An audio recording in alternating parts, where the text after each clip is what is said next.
there's this piece from Search for the Holy Grail, and the Holy Grail is a myth that was constructed in England, and the myth goes something like this.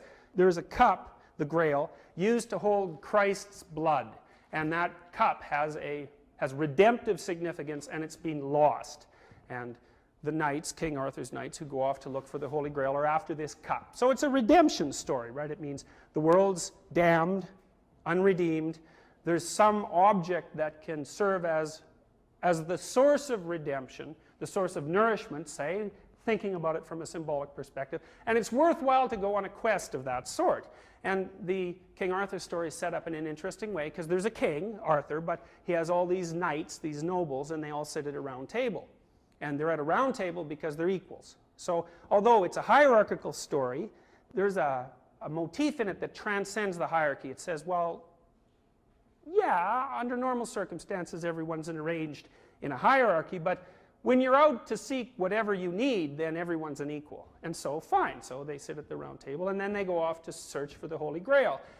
And the story opens with a very interesting motif, which is the knights look at the forest, and then they try to find the part that looks the darkest to them. And then they go that way. That's the marker for their mission, right?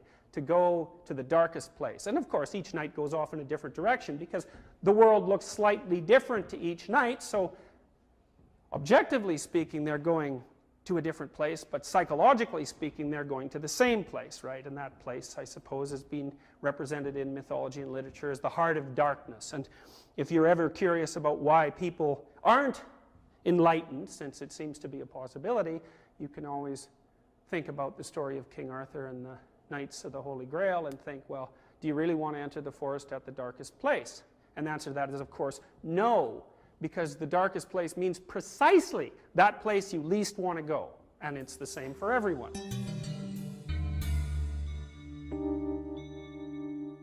So then I have this little nephew, although he's almost 15 now. He had this dream when he was 4 years old. And the background to the dream is this. He was waking up in the middle of the night for months, screaming. He had night terrors. And this went on for like 6 months. And what was happening in his life was twofold. There was some instability in his family, because his parents got divorced about a year after that.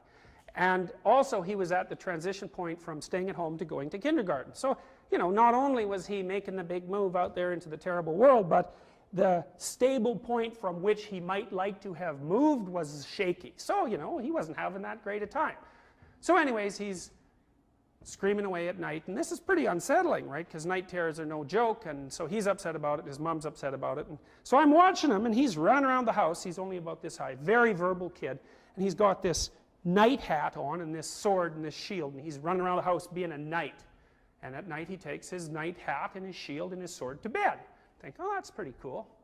And you can see how that makes sense, right? You can see how it's an enacted reality, because children enact or act out their reality before they can explicitly understand it, just like we do.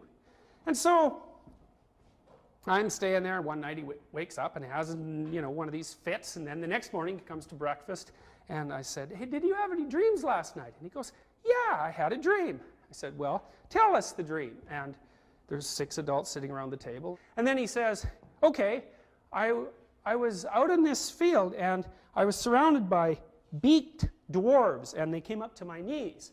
And so these dwarves, they had no arms, they just had shoulders and powerful legs, and they're all covered with hair, and they had a cross shaved on the top of their head, and they're all covered with grease. And everywhere I went, these dwarves would jump up with their beaks and bite me. And we were looking at them like, that accounts for the night terrors, right? And so then he says, yeah, and there's more to it too. If you looked in the background, behind all the dwarves, there was a dragon way in the background, and it was puffing out fire and smoke, and every time it puffed out fire and smoke, a whole bunch more of these dwarves would get made. And you think, that's pretty cool. That's a Hydra story, right? Remember the story of the Hydra? Cut off one head, 2 more grows. It's one of Hercules' trials. And that's an observation about the world, which is you solve one problem, and like 2 more problems pop up, and then you solve those. And anyways, he says, okay, well, I've got this dragon back there, and so this is his problem, right? He's being eaten by beaked dwarves, and that's not good, and there's not much sense fighting them off, because there's just more of them made every time this thing lurking in the background breathes. So I said, what could you do about that? It's like, his brain was working all these ideas around, and he'd heard lots of Disney stories and had lots of books read to him and had abstracted out a lot of information, but he hadn't quite got it right, and it was all seething around in his head. And I just said, well, what could you do? Tap.